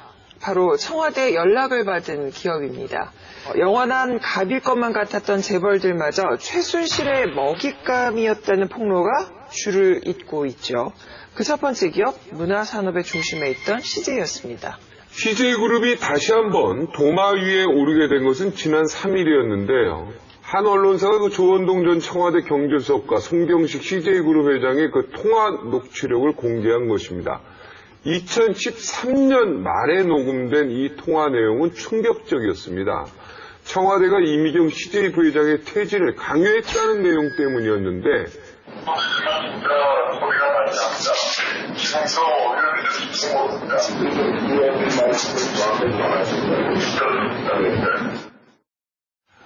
이런 내용을 전해들은 이미경 부회장은 그 항의 차원에서 청와대 민정수석실 공직기관 비서관 팀에 이 녹취록을 전합니다. 그래서 재벌 부회장쯤 되니까 또 자기 나름대로 항의할 때는 있는 거예요. 당시 조홍천 비서관이 보고를 했지만 뒤에 어떻게 됐는지에 대해서는 입을 닫아버렸습니다. 보나마는 이제 묵살한 거겠죠. 근데 이제 이미경 부회장이 미국으로 떠난 건 2014년, 그 다음에 딱 그 시점이니까 2년 넘게 뭐 미국과 중국을 오가면서 한국에는 잠시 한 달에 한 번 정도 들르는 상황이고 아직도 일선 복귀 못하고 있고 청와대 바람대로 됐죠. 네, 요 묵살한 거에 대해서도 제가 이제 조금 취재를 해본 거는 묵살하지 않았고 요 사건으로 인하여 조원동 경제수석이 물러납니다. 조용히 물러나네. 그렇겠죠. 부담스럽겠죠. 네.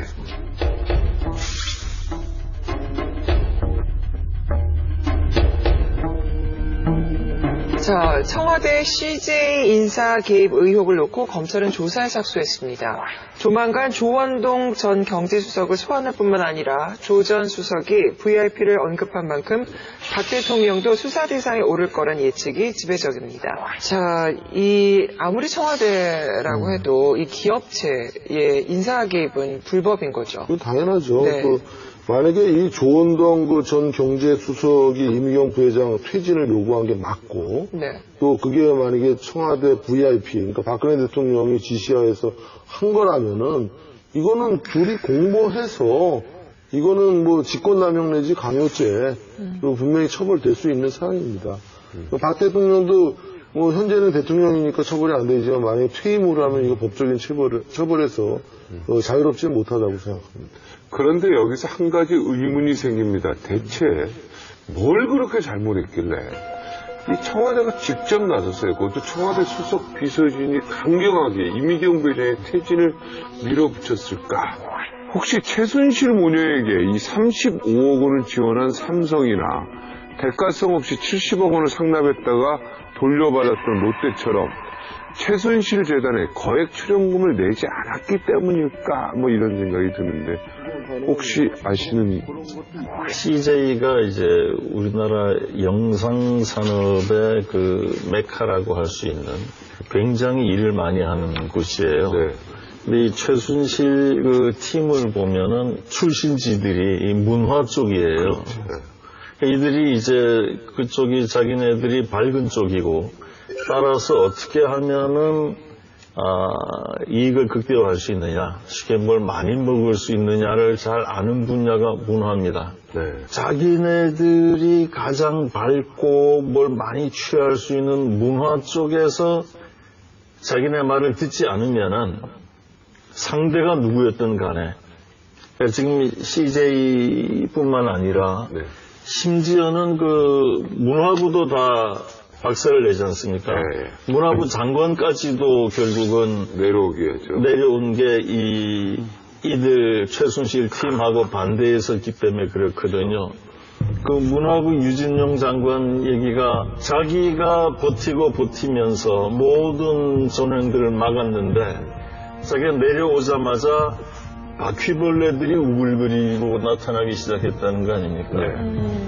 문화에서 나름대로 자기네 가치관을 가지고 자기네 질서대로 가려고 했던 사람들이 이들 마적대들이 노리는 것을 함부로 내주지를 않으니까 그 결과로 다 같이 도태됐다고 봐야 되는 거죠.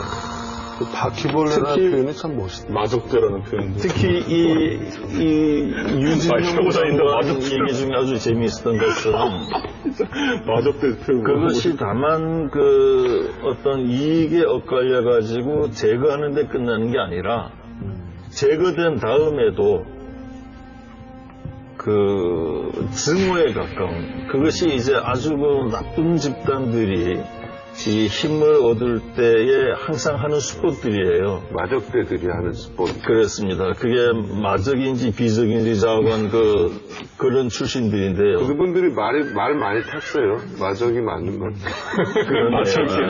그런 점에서는 말 쪽에 둡시다. 네. 그들의 출신을요. 네.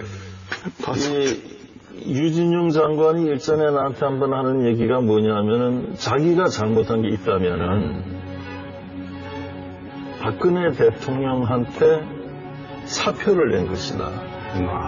잘릴 때까지 기다렸었어요. 이거는 뭐 모든 게 자기 가치관에도 맞지도 않고 온갖 비리가 막 들어오고 하는 걸 견디지 못해가지고 이건 이래서는 안 됩니다 하는 의미로 자기가 이 사직서를 냈는데 그것이 자기를 그렇게 고통스럽게 할 줄 몰랐다. 내가 경험이 없어가지고 사직서를 냈다. 그 왜 사직서 내고 나서 무슨 문제가 있었느냐 그랬더니 사직서 내고 나서 자기가 만나는 모든 사람들에게 여러 정부기관을 통해가지고 끊임없는 압박을 가했어. 이게 이제 과거 유신 때나 있는 얘기 아닙니까? CJ가 아주 단단히 미운털이 박힌 이유가 분명하게 있어요. 왜냐하면 그게 이제 대선 앞두고 굉장히 민감한 시점에 대통령을 말하자면 디스한 거죠. 대통령의 캐릭터를 아주 묵사발을 만든 방송하고 영화들이 나왔어요. TVN에서 SNL 코리아. 거기에 뭐 이렇게 빨간색 탈을 뒤집어 쓴 여자 개그맨이 이제 박근혜 대통령, 그 당시 후보죠.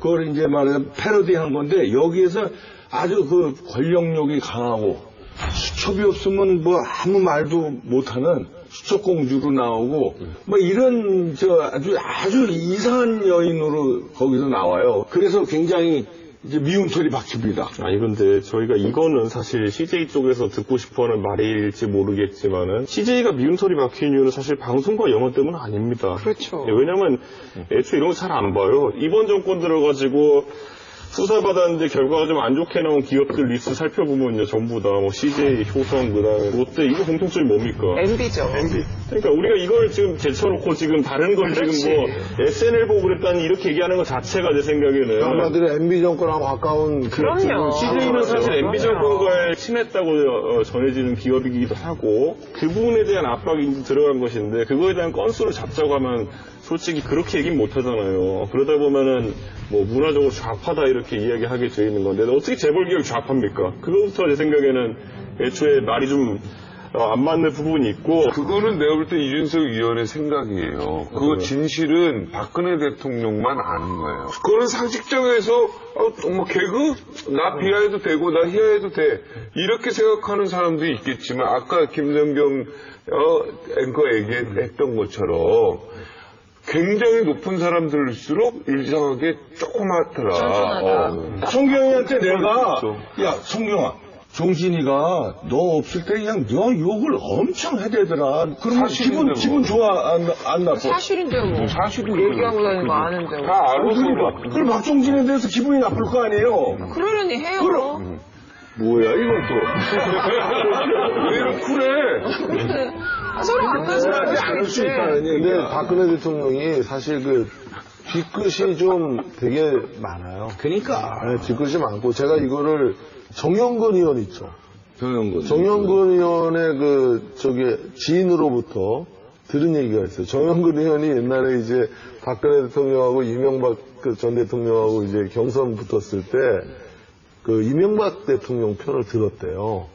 그러다 나중에 이제 끝나고 나서 공천 문제로 이제 걸렸는데, 같이 한번 식사를 하자 그러고 식사를 했는데, 식사하는 동안 한마디를 안 하더래요. 그러지만 마지막에 딱 한마디를 하더래요. 그때 왜 그러셨어요? 그러니까. 그 여러 사람한테. 아들한테 들었구나. 그러고 나서 바로 그냥 정영근에 날려버렸잖아요. 공천 배제. 그 김무성 대표가 선거대책본부장했거든요. 그랬죠. 그때 선거대책본부장을 추천한다고 그때 이제 김태우부터 시작해서 여러 그 당시 상임위원단인가 상임 무슨 고문단에서 이제 무조건 김무성 해야 됩니다. 선거대책. 근데 끝까지 그 자리에서 마음을 안 열었어요. 거기 참석하신 분이 저한테 얘기한 거예요. 맨 마지막에 다 한 다음에 정말 저를 그렇게 도와주고 싶으세요? 이게 딱 워딩이에요. 야 싸다. 차은택 씨가 이제 했던 게 영상 쪽이라고 아까 김 작가님도 지적해 주셨지만은 우리나라의 현재 좀 유명한 방송국들 또는 어느 정도 시청률이 나오는 방송국 중에서 유일하게 보도 기능을 달고 있지 않은 곳이 CJ입니다. 그러니까 보도 기능을 달고 있다는 건 뭐냐면은 내부에 어쨌든 굉장히 깐깐한 비판 세력인 기자들이라는 세력이 존재하고 있다는 것이고 그들이 의사결정 구조에 많이 참여하기 때문에 이런 일을 벌이기 어렵습니다. 그런데 CJ 같은 경우에 문화적 영향력은 있지만은 내부에 어쨌든 보도 기능이 없다는 거예요. 면역력이 없는 거예요. 그렇기 때문에 아까 말씀드린 것처럼 면역력이 취약하다는 걸 맞고 또 그리고 장악하기 쉬운 조직이다. 왜냐 이렇게 들어왔을 때 역공을 펼칠 수 있는 방법이 딱히 없어. CJ에서 기껏해야 최근에 박근혜 정부에 대해 가지고 비판한다는 의미로 뭐 예를 들어 영화 채널의 편성표를 보면 무슨 뭐 악마는 프라다를 입는다 뭐 이런 게 나오는 정도의 소극적 대응밖에 안 되는 거지. 종편사 같은 잘못 건드리면 보도가 완전히 다 한마디로 힘이 없는 벌이네. 그렇죠. 그러니까 제가 지금 좀 웃기긴 하지만은 CJ가 뭐 예를 들어 친노 종북의 약자라서 CJ다부터 시작해가지고 뭐 전혀 과학적 근거도 없고 아무 말도 안 되는 얘기들이 막 나왔는데 그러니까 오히려 터무니없는 공격들이 너무 들어가다 보니까 당황한 거죠. 가장 결정적인 영화가 한 편 있습니다. 그때 그 사람입니다. 그때 그 사람 영화에서 박정희 대통령을 완전히 이상하게 그립니다. 특히 앵가를 부르는데요. 그 모습을 보고 굉장히 기분 나빠했다고 합니다. 그러니까 아버지와 관련된 영화, 아버지와 관련된 기념관, 아버지와 관련된 곳에서 박근혜 대통령이 굉장히 관심이 많았고 그 부분에서 CJ가 굉장히 실수한 부분이 많았다. 이렇게 판단하는 사람들이 사실은 좀 많죠. 근데 그때 그 사람들 때문에 자극을 받았다 그러면 CJ뿐만 아니라 그 영화를 만든 감독이나 제작자도 완전히 찍었어야죠. 거기에 대해서는 별거 없었잖아요. 그 하나의 원인이 아니라 이 모든 것들이 조금씩 다 영향력이 있다. 그 조문학이죠, 그거는. 권력 싸움일 수 있어요. 뭐냐면 박근혜 대통령이 이 정권 들어서 내세운 게 뭡니까? 창조경제 아니에요? 그건 최순실하고 같은 작품일 거예요. 창조경제의 권력을 잡아야 하는데 창조경제 지금 대한민국에서 제일 권력자가 누굴까요?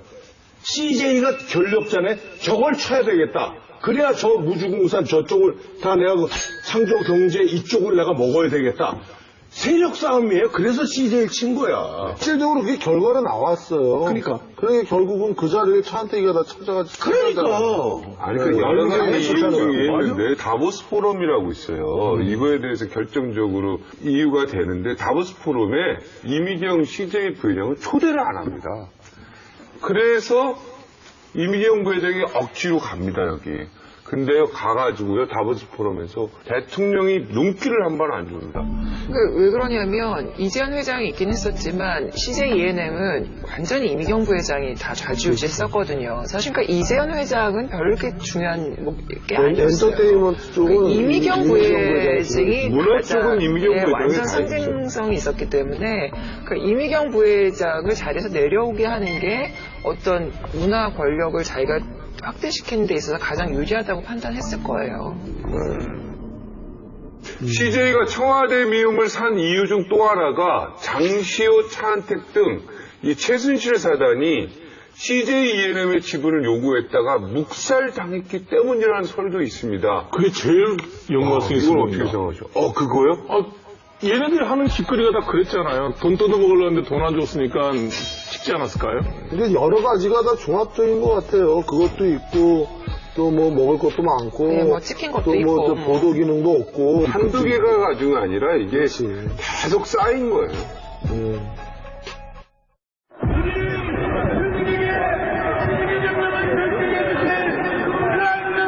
강벽들은 보면서 어떤 생각이 들었는지요? 직접 또 혹시 집회 나가신 분 있습니까? 나갔죠.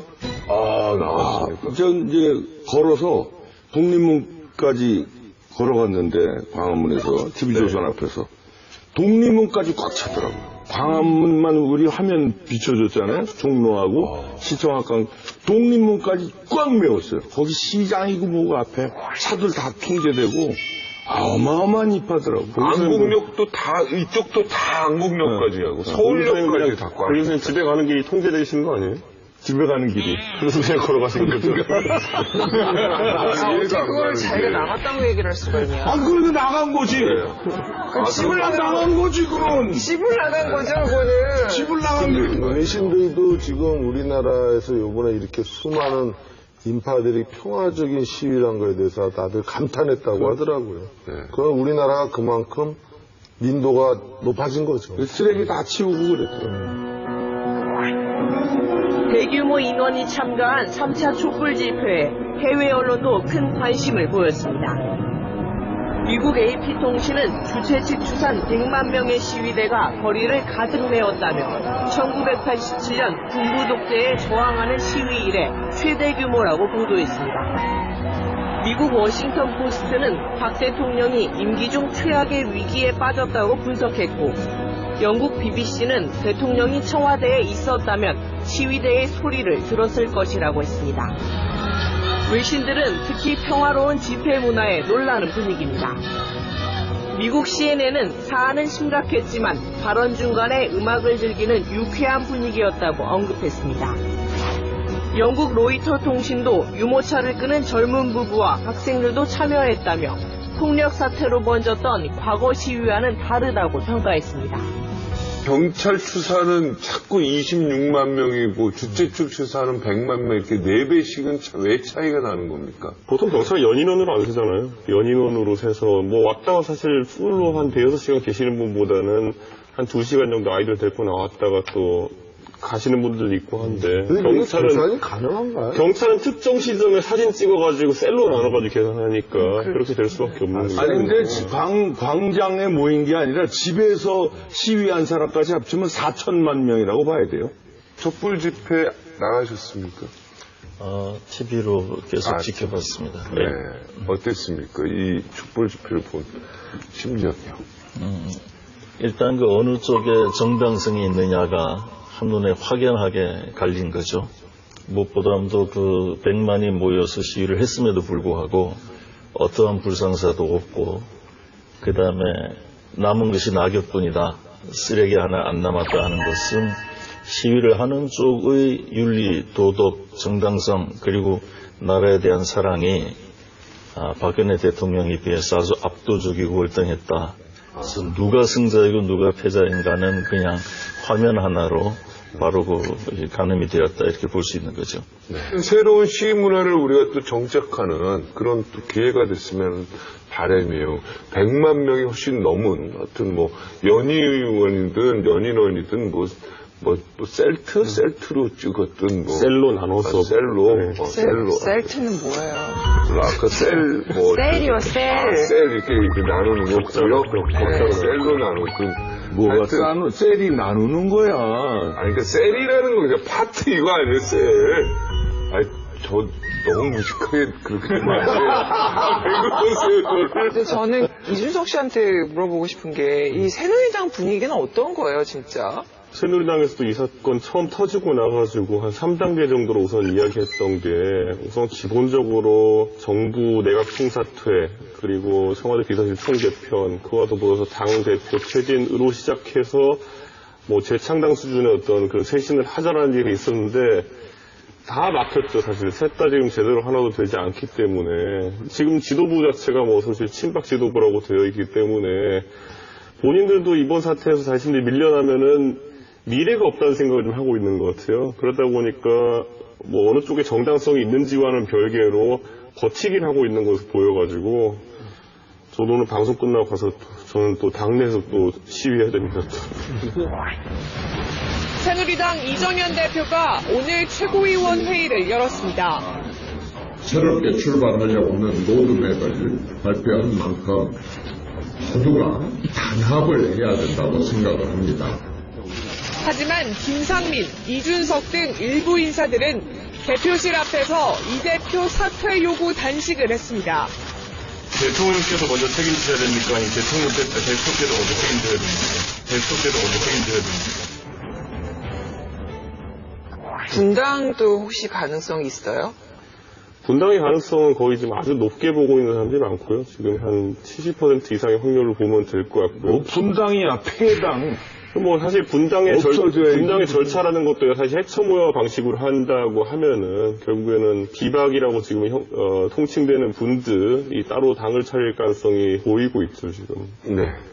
새누리당 의원들도 집회 참석했다고 하네요. 개별적으로는. 뭐 집회 참석한 오신환 의원 같은 경우에는 뭐 사실 지난번 집회에도 참석을 했었기 때문에 사실 당 내에서 그런 생각 갖고 있는 분들이 많죠. 무슨 뭐 알아야지 무슨 대처를 할 거 아니냐. 국민들의 행동을 언론 보고 정치권이 분석한다는 거는 뭔가 아주 잘못된 거거든요. 그렇기 때문에 실제 현장에 나가신 분들이 한 4-5분 있습니다. 대만에서 이런 역사가 있었는데 우리처럼 이제 종편을 허가해준 대통령이 종편으로 인해서 막을 내려요. 종편으로 인해서 뭔가 각종 비리가 다 드러나고 마지막에 시위 현장을 종편이 확 중계하면서 힘이 그냥 쫙 빠지는 상황이니까 아니, 지금 할지 어떻게 될지 모르겠지만 원래 YS가 사실은 케이블 방송 시작 허가를 내줄 때부터 사실은 언론 권력에 집중돼 있으니까 이게 좀 분산시키자는 것 때문에 이게 좀 많이 매체를 늘려놨는데 오히려 이 매체가 늘어나면서 취재하는 기자들이 더 많아졌어요. 감시하는 눈이 더 많아진 거예요. 근데 저는 이제 우리가 언론이 많다, 회사가 늘어나고 기자가 많아졌다고 얘기를 하는데 아직은 부족하다는 생각이 들어요. 정말 기자가 많아서 청와대 대통령 관저 앞에 기자 한 너댓 명은 24시간 붙여놔야 된다고 생각이 들어요. 지금 청와대는 200명이 뻗치게 하고 있는데. 아니요, 그 밖 떨어져 있잖아요. 항시 그 문 앞에 화장실 들락거리는 것까지 다 기자들이 한 5명이 뻗치기를 할 수 있게끔 바꿔야 돼요. 근데 기자 말고 작가님 혹시 이런 건 어떨까요?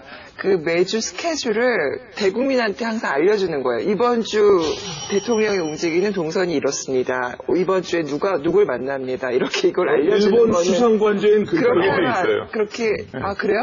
일본은 그렇게 나와. 어떻게 생각하세요? 우리나라는 이제 이 경호 이런 데에 너무 과도하게 비중이 가 있어요. 그래서 대통령에 관한 거는 뭐든지 숨기는 게 제일이다 이런 문화가 있죠. 네. 청와대를 24시간 감시한 적이 있었는데요. 그것은 우리 언론이 아니고 미국 FBI가 계속 감시한 적이 있었습니다. 강적들 같이 함께 했는데 어떻습니까? 소감이? 이거 아주 새로운 체험이었어요.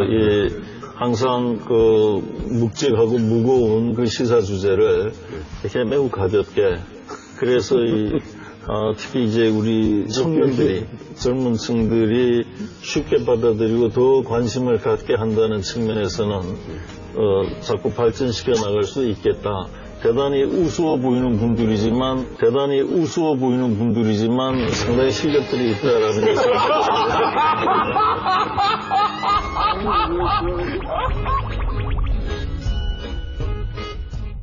김진명 작가의 작품 고구려에서 소수리망은 이런 말을 합니다. 왕이란 백성의 꿈을 모아 정직하게 밀고 나가는 사람이다.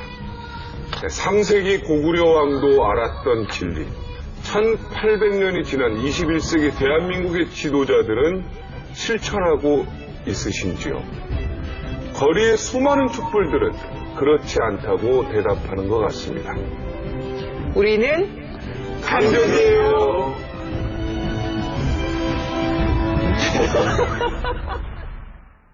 대통령이 정말 나는 고백하고 정말 진실을 참여하는 모습을 국민한테 보이는 게 가장 중요하다고 생각합니다. 저는 정치인들이 자신의 역할을 후시게 해주길 바라고, 절대로 국민들이 어떠한 이런 민심을 정치적으로 이용하지 않았으면 하는 그런 바람입니다. 세금 열심히 내고 생업에 종사하고 있는 국민들이 나라 걱정을 하지 않는 그런 세상이 됐으면 좋겠습니다.